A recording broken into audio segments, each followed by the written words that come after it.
Okay, again, we'll go ahead and get started. Again, my name is Leanne Foster, and I am with the Provider Outreach and Education team here at WPS. And I want to welcome everybody and thank you for attending our provider enrollment completing the CMS 855I application. Before we get into our material for today, we do have a couple of housekeeping items that I do need to take care of. First and foremost is going to be the training material. So training material is available for our event. That is available on our live events page, or if you're watching the encore video, it is going to be something that is going to be available to you also on our encore presentations page. So as I indicated, we are recording this session today, so it's going to be available as a recording for the next 60 to 90 days on our encore presentations page. And it's going to be available outside of our YouTube channel. We recognize you may not be able to access YouTube at work. We all have our security requirements that we deal with on a daily basis. So this is an embedded player where you'll actually be able to watch that. And I'm also seeing that the link did just go in for the live events page for the material. Just coming back to that, when you access that live events page, you're looking for today's session, you're looking for the training materials link, and that is going to allow you to download the slide deck or the presentation that I'll be utilizing today. Not a requirement for attending today, but it's there if you would like that. Questions for today are going to be coming through the chat, so please throw any questions that you have throughout the session today. We do have some pre-submitted questions that I've incorporated into the session, so thank you for those of you that submitted those pre-submitted questions. But throw your questions in the chat as you have them. I certainly don't want you to forget those, and I will be checking in with Mary and we'll answer those as time allows for today. If for some reason we have more questions than time allows, I will create a follow-up document and I will send that out to all attendees for today so that you have those answers. And finally, before we go ahead and get started, your opinion matters and your input is super important to us, and it helps steer everything that we do in our educational offerings and our outreach efforts as the outreach and education team here at WPS. So we really want to hear from you. During this presentation, you'll have a couple of opportunities to provide that input, and I would like to thank you in advance for taking some time to fill that out. But that input is through a survey, our CMS Qualtrics survey, and we're looking for what did you like about our session, what could we do better, what would you like to see in the future, and it doesn't necessarily have to be related to our topic for today. We also leverage this feedback loop for you to provide us with input on topics that you'd like to see in the future. So again, thank you for your time in doing that today at the end of the session. I do have to give you our disclaimer and we'll get into that agenda. So the material presented today is current as of today. If you've worked with Medicare for any period of time, you know that Medicare changes and Medicare changes often. So please be sure that you continue to monitor both CMS and WPS official communications to make sure that you're following the most up-to-date CMS rules and regulations. And finally, CMS does prohibit any recording, screenshotting, or photographing of this material for profit-making purposes. But as I stated a few moments ago, we are recording this session. So you will have that if you want to see that again, want to watch something that you may have missed, or if you want to share this education with someone that you think might find it useful, but was unable to attend today. That brings me to our agenda for today. So the objective for today is to help provide you with a better understanding of the completion requirements for the CMS 855I enrollment application. Now, we will be talking about the CMS 855I, both the paper form and the electronic form. Something that you'll see as we go through this today, I will be presenting you with both the electronic and paper version of the individual sections as we watch through that or go through that so that you can see where the similarities are, and I'll call out any differences that there are. So we are going to go through the completion of the CMS 855I, including who and why they would complete that form. We will also talk about supporting documentation requirements for the CMS 855I, and I've put together some of the common development reasons for the CMS 855I, and we'll be talking about that along with how they happen and how to avoid those. I've also included some acronyms that I will be utilizing throughout the session today. I'm not going to run through these, but they are here if you need them or if they would be helpful to you. So to start, we're going to give a bit of an overview of the CMS 855I. So the CMS 855I is for individual physician and non-physician practitioners that are going to enroll in the program. So 855I, that I does actually mean individual. So the enrollment types that would utilize this form, as I said, include individuals. That includes sole owners, and a sole owner is somebody who is the sole owner of their own corporation, and they have an incorporated tax ID. And that sole piece is a really important piece of that. It is someone who is just one owner. One question that we do get often with this is that we have a corporation that's set up with multiple owners. That is not something that would complete an 855I to establish the business side of that. They would fill out an 855B, which is a separate training. When I talk sole owner for an 855I, that is somebody who has their own business under an incorporated tax ID. They are the only owner, and they are also the physician or non-physician practitioner that is going to be enrolling and billing the Medicare program. So that's what we mean by sole owners. Now, sole proprietor, it's not that dissimilar, aside from the fact that it is somebody who is a sole proprietor under an unincorporated tax ID or their social security number only. So there isn't a separate business structure or corporation that needs to be enrolled. They just may happen to have an unincorporated tax ID to help with business purposes, but they'll enroll underneath the CMS 855I. We also use the 855I for reassignments. And we'll talk about this as we get into the section for reassignments. But in 2024, CMS released a new CMS 855I form, which is what we're talking about today. In that, they also discontinued the CMS 855R, which was previously used to report reassignments for providers that were enrolling in the Medicare program. That's kind of been a big change. We've gotten a lot of questions on that. What they've done is they've streamlined it so that whether you're a new or established physician with a reassignment, it's one form where it used to be two. And that reassignment means that you're a provider who's working for another entity, and you're reassigning your payments or your benefits that will be paid for services that you rendered to your employer. And then your employer is then going to pay you as that provider or not that physician or non-physician, pay you based on the employment arrangement that you have with that employer.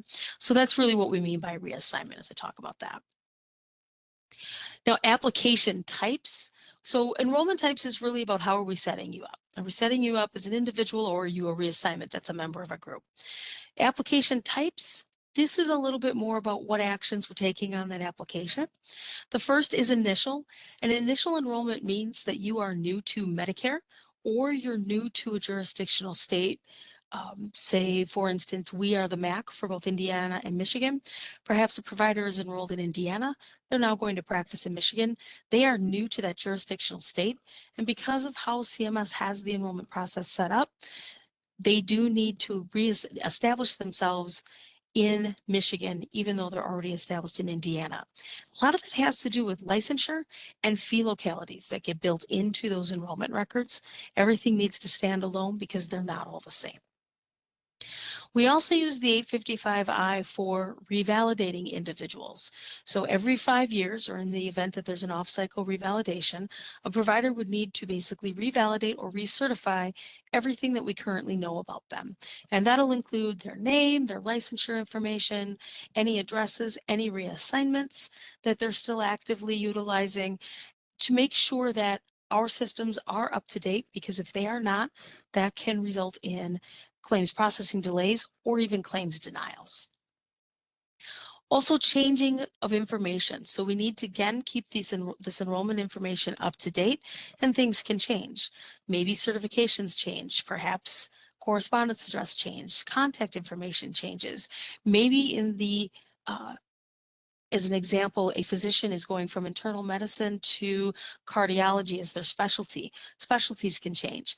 That also gets submitted utilizing the 855I. Now, if you've looked at the 855I, you'll know that it is a fairly lengthy form. I do want to point out, particularly with changes, and I'm going to talk about deactivations in a minute, you do not need to complete the entire form, just the sections that are required for that particular change. And we'll show you that as we go along. And then the last application type is going to be a deactivation. So if you have a provider that leaves an employer, we want to deactivate that particular reassignment. Maybe they have other reassignments and we'll keep their record open, but we're deactivating that particular arrangement. Maybe you have a provider that has moved to another state, or you have a provider that has retired. For whatever reason, they're no longer utilizing a particular PTAN. It's super important that providers are deactivating those PTANs for a couple of reasons. It protects the provider from anyone getting a hold of that and doing any type of fraudulent billing. It also protects the Medicare trust fund for the same reasons. So next we'll move on to submission options before we get into the various sections. So you have two options for submitting a CMS 855 application, whether it's the 855I, the 855B, the 855O, or the A. We're focusing on the 855I today, and your options are to submit it electronically through our provider enrollment chain and ownership system. You'll hear me refer to this as PACOS, and I have included a link to that system, or you can submit it utilizing the paper form. Couple of differences here. Obviously, PACOS is your electronic submission method. It is also the only electronic submission method. It is the most efficient method for submitting an enrollment application. One of the questions that we received was processing time. So to go there, with PACOS, if you submit an application electronically through PACOS, because of the way it is submitted and some of the automations that we can leverage, we will process what we consider a clean electronic application, meaning no other development is needed, within 15 calendar days. With a paper application, that is something that is an electronic template, and you can fill it out as a PDF. However, that then needs to be downloaded, signed, and mailed in to us. It cannot be faxed, and it cannot be emailed. If you want to submit electronically, it does need to come in through PACOS. Once we receive that, it does have to go through mailroom processing to get ingested into our workload management system. And because of that and the lack of automations, there are some, but it's not as sophisticated as that electronic submission. Paper applications with no development necessary process within 30 calendar days. Now, I can tell you that WPS as a MAC is ahead of those 30 days, and we are processing paper applications that have everything they need quite quickly. However, PACOS is always going to be your most efficient. Also, when it comes time to make a change or do a revalidation, PACOS is going to allow you to see in real time the finalized enrollment data that we have. So you'll be able to see what's on file and make changes without having to fill out a complete application. With paper, that's not an option.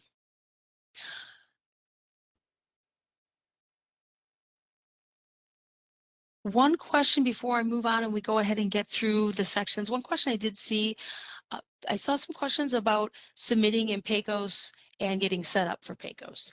Now, we are going to be going through section by section in PACOS, but we're not going to talk about how to start that application.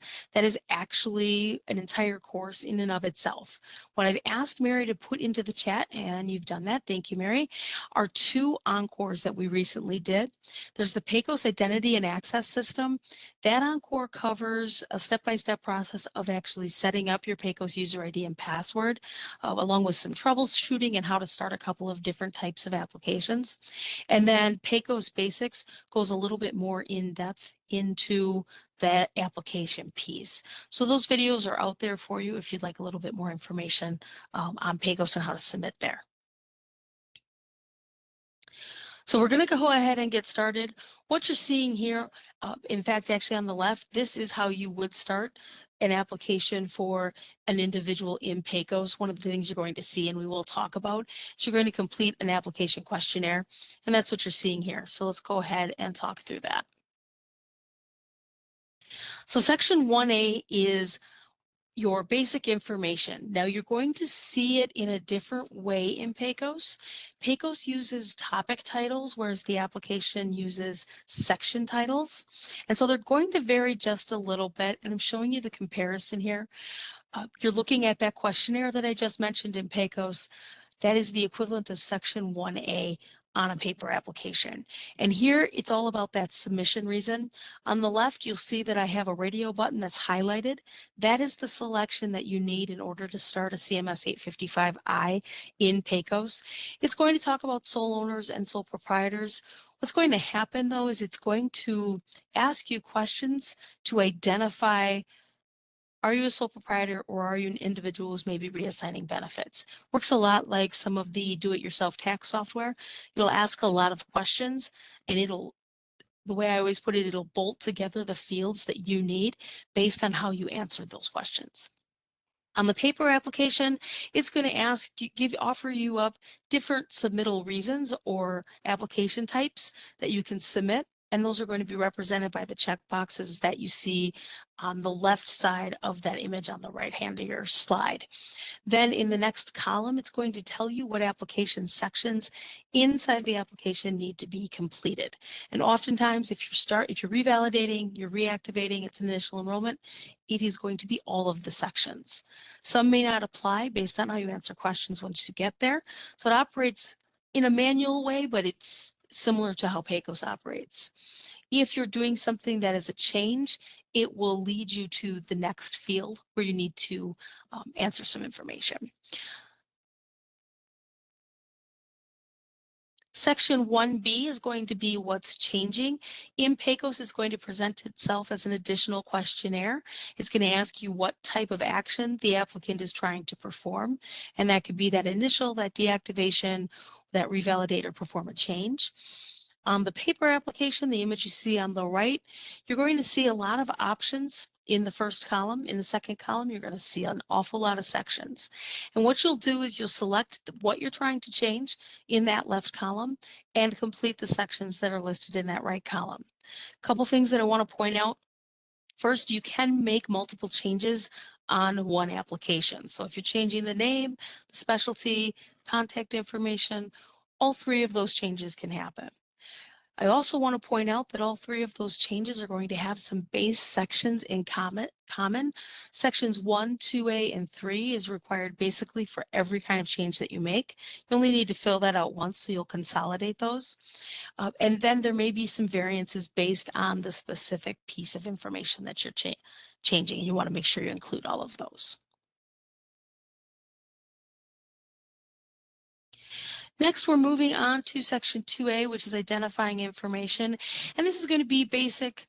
We want to know about the provider type information. So it's going to ask for the provider's name. This will include other names, both in PACOS and in on the paper application. And one thing I want to see here, once you get to the topics, once you get past that questionnaire, I mentioned that PACOS uses topics and that the application uses section names. If you look at it, the section 2 will not appear in PACOS, but the section name is typically very similar to that which you will see in PACOS. So you can align a paper application up with PACOS. One thing you will notice as we go, you won't notice it as we go through here because I've rearranged them a little bit. But when you're in PACOS, sometimes the sections in PACOS are in a slightly different order, but they are all there. So again, back to what we're asking for here, we're needing the name, including any other names. So if there was a professional name, a married name, maybe a maiden name, we want all of that. We're also going to ask for their provider's social security number. We're also going to ask for school information that is asked for in both the paper and electronic application. Sections 2B and 2C is going to be all about the licensure. So we're looking for state licensure information. We're looking for national certifications. Two that we see often are going to be the certificate. They're different boards, so I'm not going to go into the specific boards. But our physician assistants and our nurse practitioners do actually need certifications in order to practice. Some states require that for their licensure, and that's enough. Some states, we also need that certification as well.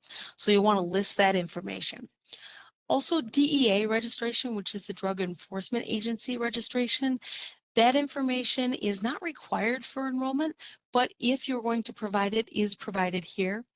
One tip, if you're providing the DEA registration, we as a MAC are required to verify it. It's not required for enrollment, but if it is disclosed and we're capturing it, we have to verify it.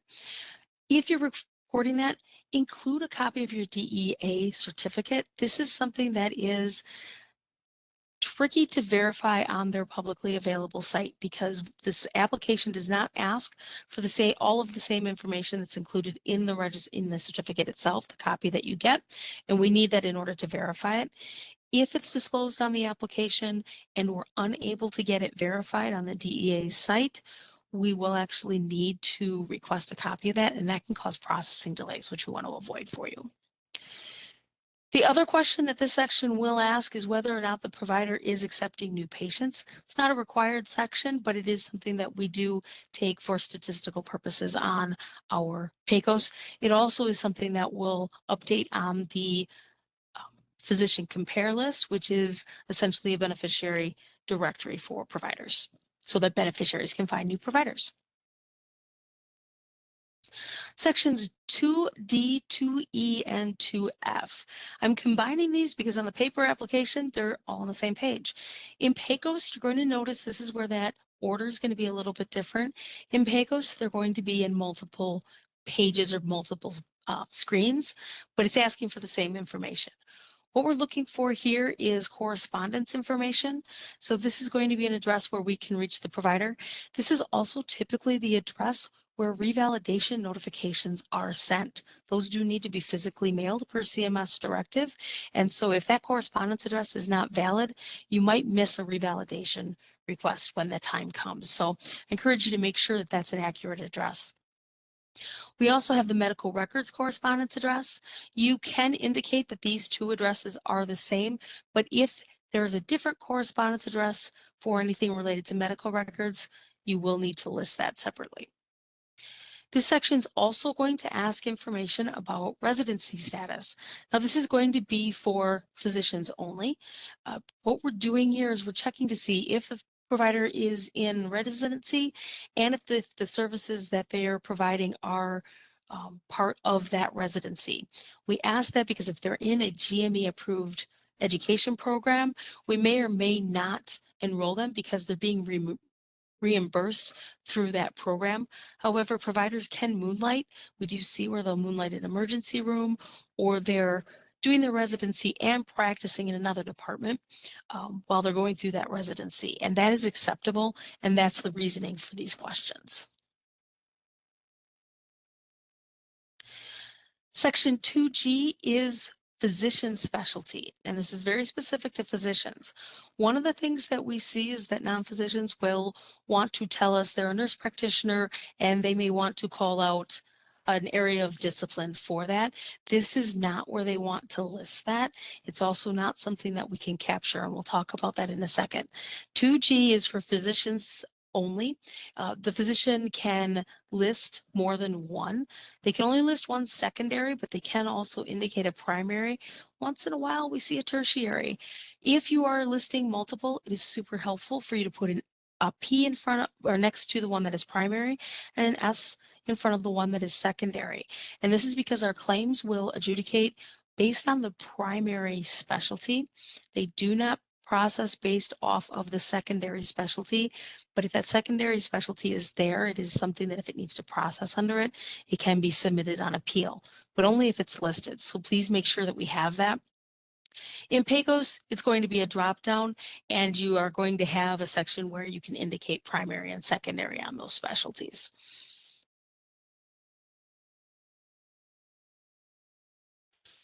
Section 2H is going to be for your non-physician specialties.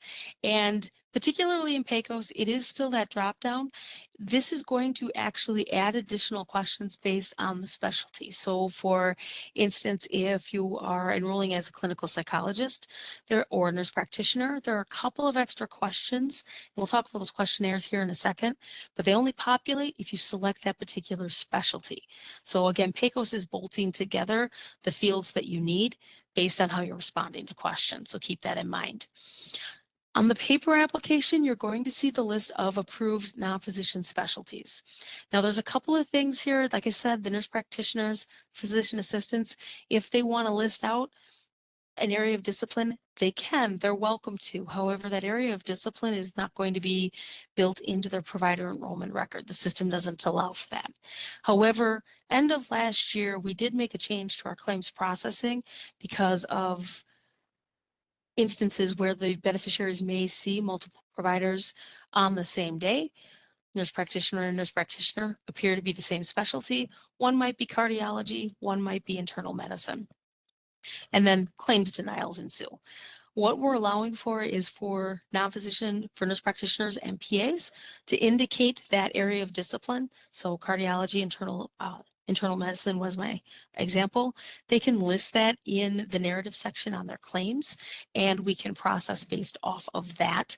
We have set it up so that we do that to avoid there needing to be an appeals process and claims from denying in the first place. The other thing that I want to point out is that non-physicians can only list the one, which is what we just talked about. But for marriage and family therapists, which are the MFTs, and mental health counselors, which are the MHCs, currently the application does not have your specialty listed, and it won't until it's been updated. It is in PACOS, but it's not on that paper form. What you'll need to do is under other, write out marriage and family therapist or mental health counselor. If it's not explicitly stated, we will develop for that. So here are those questionnaires. Now, as I mentioned, they're going to bolt together in PACOS based on your specialty. On paper, they are all going to be there, and based on your specialty, you'll need to complete that. So I'm just showing the paper one.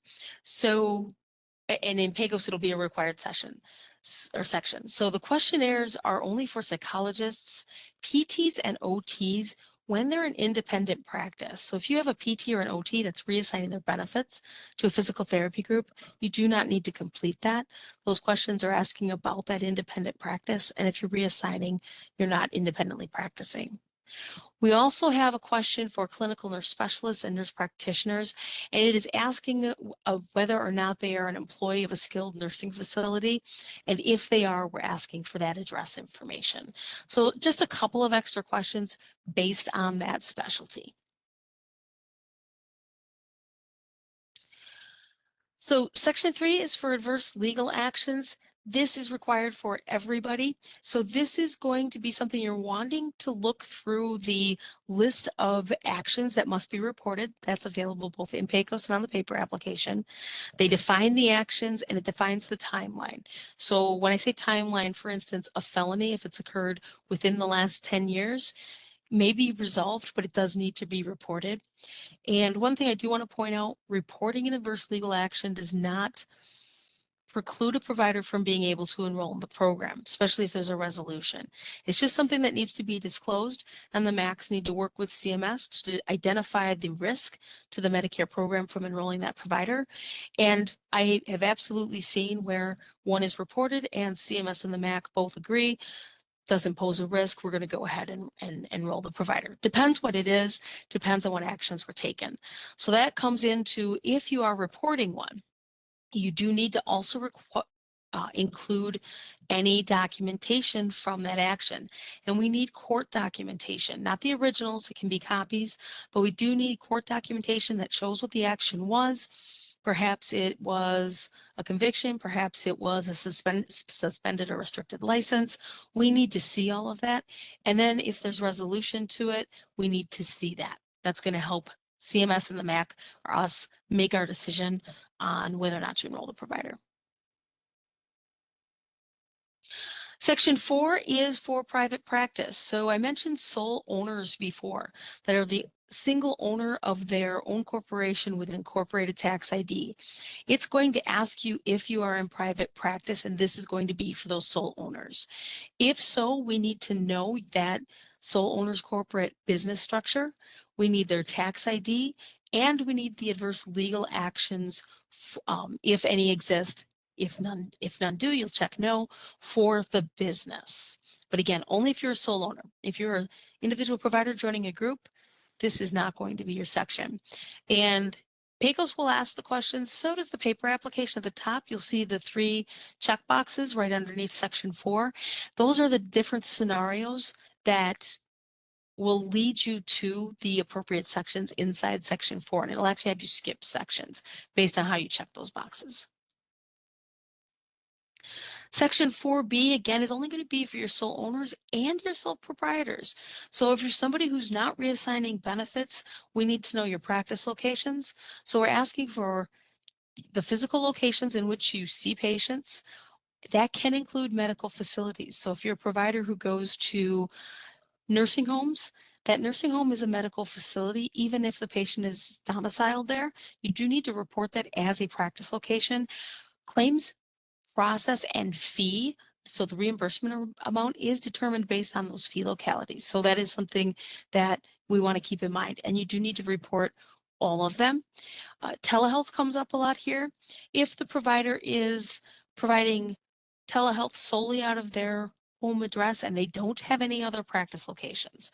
If you have other practice locations and you're performing telehealth, right now there is a flexibility where you do not need to report that provider's home address. However, if the home address is all you have, that home address does need to be reported. There is a checkbox here that you can select telling us that it's for telehealth and admin only. What that does is it suppresses it from that publicly available compare directory so that beneficiaries aren't getting a hold of the provider's home address, so we're protecting the privacy there. And you also want to let us know that type. Like I mentioned, nursing homes, you'll tell us that so that we know that's not something you own. It's someplace that you might have privileges. It could be a hospital. It could be a lot of different things, but we need those addresses listed. If you are reassigning benefits to a group, so if you're doing a reassignment, you do not need to list those addresses here because you will have all of the addresses that are set up on the group's record. Section 4C, remittance and payments address. Again, this is only going to be for those sole owners and those sole proprietors. Reassignments, we are taking that information from the employer's record. But here is where remittance notices and special payments would go. We do pay everyone electronically, so we're not often sending payments here or remittance notices here. However, in the event that we need it, but also there's other types of correspondence that go out to this particular address. In some instances, a revalidation notice would go out to this for these individual providers that are solo. So we do need that information on file. And again, I just want to call out, it is going to be multiple pages in PACOS. PACOS is also going to allow you to auto-populate based on previous addresses that have been entered as an automation to streamline that entry for you. Section 4D is going to be medical records. Medical record storage, whether it's physical or electronic, we will need the street address if it's physical. If there's a PO box, you can report it, but we have to have the street address as well. We cannot accept PO box only. We do need that street address. And if it's electronic, we don't need a URL, but we do need a name of the software or the vendor. Okay, so keep that in mind. Also, it could be your practice location, and there's a box in both PACOS and the paper application where you can say it's the same as the practice location. It lets you bypass this section. Again, if it's a physical address. 4E is for providers that are maybe rendering services in patients' homes. This is not telehealth. So this is not something that needs to be completed if you're doing telehealth. This is if you're physically going to their home. Again, this is not a medical facility. So if you are seeing patients in skilled nursing facility or just a nursing facility, that needs to be reported as a practice location. That does not constitute the patient's home, even if they're domiciled there. We just need to know where, and this is something that does get placed on your enrollment record for informational purposes. Section 4F, reassignments. Want to pay a little extra attention to this. This is this section of the CMS 855I that replaced the CMS 855R that was previously used to reassign benefits. So this is going to be where a provider will tell us that they want to join or reassign, be a group member of ABC Clinic, meaning that we will pay ABC Clinic for the services they provide under ABC Clinic's tax ID, and then ABC Clinic will pay the provider based on the employment agreement. So again, this replaces the 855R. We do still see some instances where people have old copies of a CMS 855R, and those paper copies are being sent in. PACOS, I also want to recognize, has not completely lined up with that consolidation. PACOS was always a little bit more consolidated. It still shows up as that reassignment section, as it'll look like, and it comes into us as a MAC as an 855R. That's going to change. That's an update that is slotted for this summer, but the information that this PACOS is requesting is not any different. So it is current. It is asking for the appropriate information. It's just slightly out of order, and it looks a little different right now, but that will change. For both PACOS and the paper, you will use the 855I whether the provider's new or established. If the provider's new, you have to fill out everything. If the provider's established, particularly with the paper application, and if you already have an electronic application on file inside PACOS, you'll just have to make the updates to the reassignment section and sign it. I should take a step back a little bit. You do have to put the identifying information so we know who it's for. In PACOS, that's built in because you're selecting that provider's record. If you've always submitted on paper and you now want to submit a reassignment through PACOS, you will need to fill out the sections. It'll look as though you are a new provider simply because you've never submitted electronically before, even if your provider's established. That is normal functionality. Providers are not automatically in the provider side of PACOS where you can access them. It takes an application being submitted to make that connection. But once it's there, everything will just get added. So again, this replaces that CMS 855R.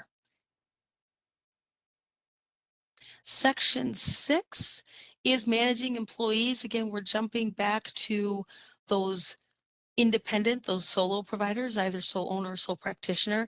This is where they're going to report any managing employees that they have. Could be a billing manager, an office manager. It is only managing employees because if there are other owners other than the enrolling provider, that is a group and needs to come in on a CMS 855B application. This is, again, just going to be for managing employees. We do need both Section 6A and 6B for each person that's being reported. And you're reporting people other than the enrolling provider. So if John Doe is the enrolling provider and they are a sole owner and they are running everything. They're doing the billing. They don't have anyone who's overseeing their day-to-day operation. They don't have anyone who has control over their, managing control over their organization. They won't have to list themselves here. You just list the people other than the enrolling provider. And that's because if you look at this section, both in PACOS or on the paper application, we're asking for the same information that for the enrolling provider, we've already captured in Section 2.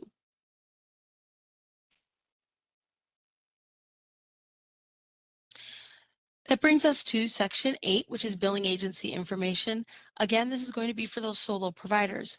If you are someone who is reassigning benefits, this information should already be on file on your employer, on the group that you're joining. So Section 8 is the billing agency. We need their legal business name and we need their street address. We do see where we get PO boxes, and that is fine as long as it's in addition to a physical street address. Cannot accept just a post office box.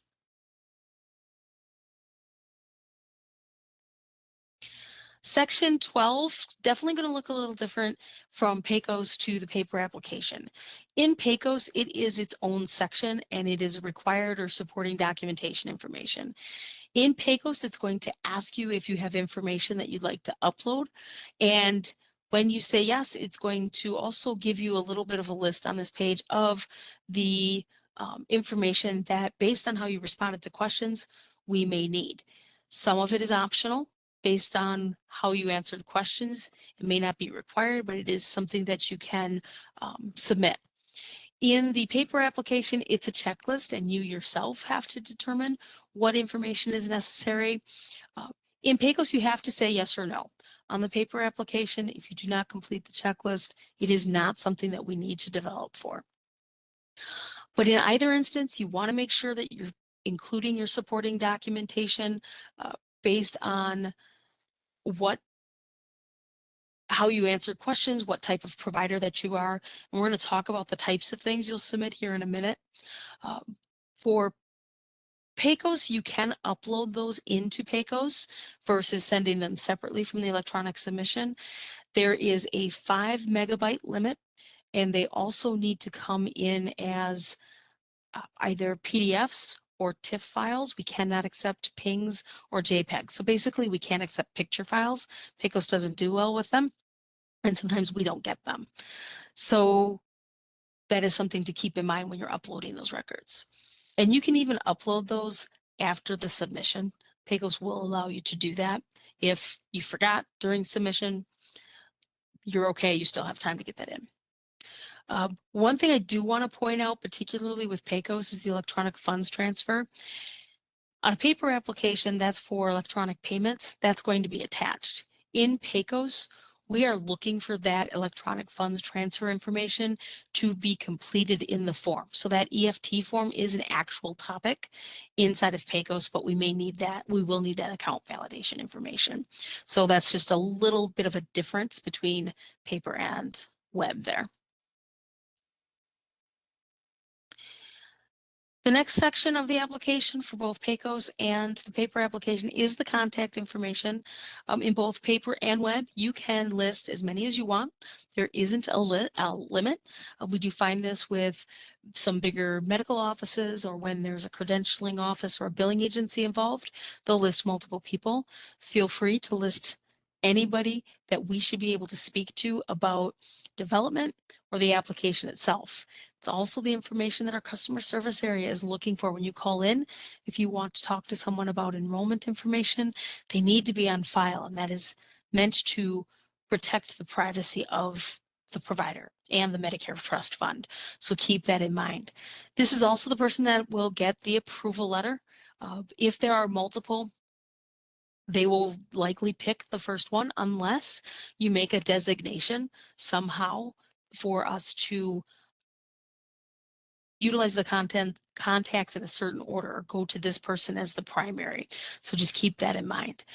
They'll also be the person that we're sending the emails to. It's not necessarily going to go out to 15 or 20 people if you have them listed. That's not a requirement from CMS, but they are backups in case somebody is out. And I do encourage you, if you have that option, to have a couple, because again, if somebody is out of the office and there's an application in process, we'd have to add their backup before we can continue working with them. So it's always good to have more than one if you have that option. Section 15 is signatures. So signatures are definitely going to look a little bit different in paper than they had in the past. I'm also showing you the electronic version. So starting with the electronic version, I'm showing you an example of how a provider would sign that application. If you have a solo provider with no reassignments, you are only going to see one signature. Here I'm showing you two so that I can show you what it looks like when you need a provider and an authorized official. If you're familiar with the previous 855R, we needed both the provider and a representative from their employer to sign that application, that authorized or delegated official on file for the group. That's what this represents. Both signatures are encompassed into that electronic submission. And to sign it, you'll indicate whether or not you want to e-sign now or you want to upload the appropriate certification statement, which PACOS will give you a link to print off, have sign, and upload, and it can be uploaded. Otherwise, I encourage for electronic signature. If it's the provider themselves, you're going to hit e-sign, and they're going to sign it right there. If it's an authorized delegated official, that can take a couple of days. If you yourself are not that authorized delegated official, what will happen is it'll trigger an email to the signer that you indicate, and I have redacted that information here, but it'll be listed here.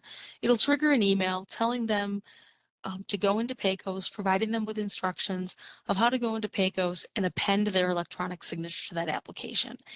And when we get to development reasons, you'll see that's a common one, and it's a timing thing, and we'll talk about that. But you can have both of them sign here. But make sure that you're following up with those authorized and delegated officials if you are not that person, to make sure they're getting that email and make sure they're appending that signature. That can hold up an application. And that is something that we do need to develop for if when we review it, we don't have the information. On the paper application, this is where section 15, if you haven't looked at one since the end of last year, has changed. It's going to show the signature and date, and that's always going to be for the provider listed in section 2. 15C is going to be the delegated or authorized official if the provider is doing section 4F for reassignment. So again, it's replacing that authorized delegated official signature that was previously on the CMS 855R. But we do need both signatures, and they do both need to be dated in order to be accepted. So documentation, I want to talk about that a little bit. The type of documentation that we're needing is going to be for individuals. We're going to need licensure, certifications, and accreditations. Now, we do everything we can to verify with our state licensure boards if, say, in the instance of a nurse practitioner, that AANC is a certification that they need. We do verify with various states to see if they have it. If they have it and it's not included, we can bypass developing for it because the state licensure does align with us.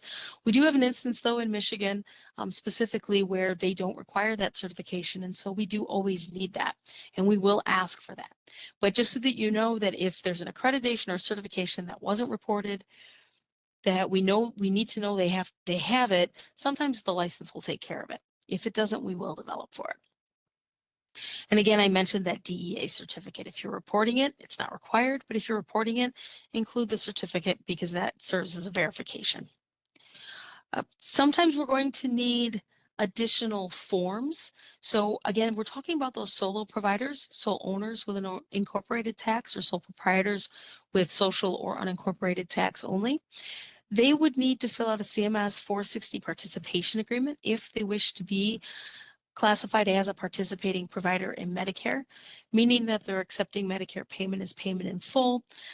We will auto forward things to Medigap. We'll do a little bit of advertising by adding the provider to that compare file. But that is a separate form that does need to be completed. If it's not there, we will actually ask about it. And then the CMS 588, I just mentioned in PAYCOS, that EFT form is one of the topics in PAYCOS and should be completed for electronic payment. If the provider is submitting on paper, they will need to download and submit that CMS 588. And I've included some information in the resources that'll get you to all of that. The other thing that we'll need, particularly for those solo providers, is going to be verification of the tax ID from the federal IRS. Some examples include the CMS CP 575 that you get as notification of your tax ID. If there's some type of nonprofit situation happening, if they have a 501c3 status, we need a copy of that notification letter. Again, individuals. If you have somebody who is reassigning benefits to an organization, we've already obtained this when the group enrolled, so we do not need that documentation again. So if you've been sending that in, save yourself some work. We don't actually need that. Also for the solo providers is a business license. We just need to know if one is required. Again, we're talking about the solo providers. If a business license is required for your city, county, state, whatever the municipality happens to be, we do need a copy of it. If one is not required, we do need a signed statement from the provider stating that one is not required. We don't have a way to verify that information, so we need to know one way or the other. And again, if the provider is reassigning benefits, this does not apply to them. Some common development. As I mentioned, signatures, and with signatures, it's typically either they're not dated, they're dated too far back. Typically, the age on a date is 120 days. So if something's dated, a year ago, we're going to develop for a fresh date. When we develop, if something has changed on the application itself, we require a new signature. And if we do not get that, we do have to develop for that. The reassignments, if we get the provider's signature, but not the authorized or delegated official, again, that timing thing, we do have to start the development clock, which is 30 days. So we do have to develop for that authorized officials. I know that can be a cause of some frustration because everybody knows it takes a little bit of time. We are hoping at some point that is no longer going to be an issue. That is going to take an upgrade to PACOS. And I did see some questions about PACOS 2.0. And Mary, I did see you responded. I thank you for that. I just want to call out that PACOS 2.0 is further delayed indefinitely, and we do not have a go live date for PACOS 2.0. So PACOS, as it currently stands, is going to be in place for some time. If that changes, if there starts to be movement, we will certainly be communicating that with you. And we are still planning and have on our radar training should that happen. So we're just kind of in a little bit of a holding pattern there. Back to common development. Sorry for that little bit of an aside. Supporting documentation. Again, if we need it, we do everything we can to verify through publicly available third-party sources. Basically, the state licensure boards, the certification bodies. If we can do that, we don't need the supporting documentation, but if we are unable to access verification that way, we do have to request copies of that documentation. Diploma, sometimes we're requesting that largely because we need to see the level of degree. A good example, again, is going to be nurse practitioner. We have to see that that nurse practitioner has a master's in nursing. With the psychologist, there are certain levels of degree that we have to see with psychologists as well. And sometimes the only way to get that, depending on the state's licensure requirements, is a copy of that diploma.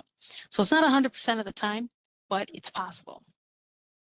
The other common development is reassignments, and that can be that we don't have the provider's PTAN listed. We might not have the provider's MPI. And when I say provider, I do mean the group that they're joining. We typically find that we're missing some of that information. So make sure you're being clear about which provider transaction access number or PTAN that you're wanting that provider reassigned to, and an MPI that's affiliated with that PTAN so that we can make those connections inside PACOS.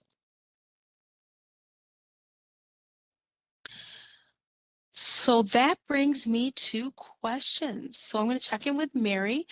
Do we have any questions in the chat?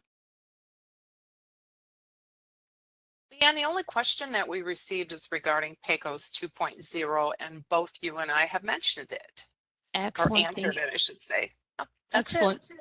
Okay, thank you, Mary. Appreciate that. All right. Well, I do want to alert you to some resources that I've included in the presentation today. I have included a couple of resources that are CMS resources. The first one is the Program Integrity Manual, also known as the PIM. That is Chapter 10. And Chapter 10 is a really good resource that outlines everything that relates to provider enrollment. Not only provider enrollment requirements for particular specialties, but it also lays out a lot of information regarding CMS expectations for the MAC, timelines, development requirements, return requirements, how we intended to communicate with the providers. There's a lot of transparency there. So that is a really good resource if you ever have questions about that.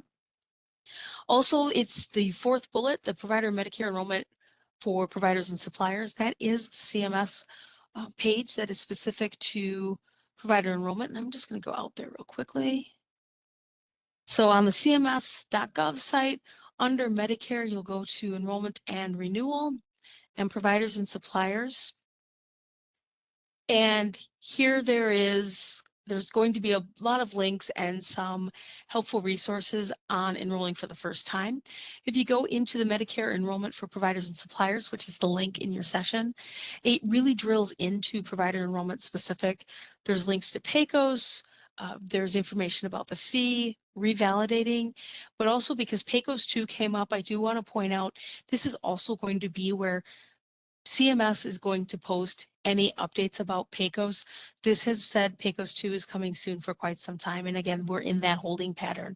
But certainly keep an eye out here. Those alerts will be in CMS's e-news, our e-news, and here. So if anything's changed, this will show you. Other thing that I want to show you out here, since we are here and we have just a moment, I am going to go back to the front page. I'm just going to show you where Chapter 10 is. That's a really good resource. So from that home page of cms.gov, you want to go into Manuals and Forms, and you're going to go under the Internet Only Manuals. And from here, you're looking for 100.-8. That is the Medicare Program Integrity Manual. And there's a whole lot of chapters in here. A lot of different things are out here. We're looking for Chapter 10 that is specific to enrollment. And here you'll see information specific. I'm going to scroll down where it will talk about the various forms. And I'm going to go down to the 855I. Here it has some additional information regarding what CMS is looking for in specific forms of that 855I. So this is a really good resource as well, especially if you're new to completing that form. And this works for both PACOS and paper because the requirements for the information captured in those sections is going to be the same. And then you will see a list in 10.2.3. It is individual practitioners who can enroll through the 855I. So it lists the specialties that can enroll. Physicians are going to be collapsed into one because regardless of their specialty, the requirements are the same.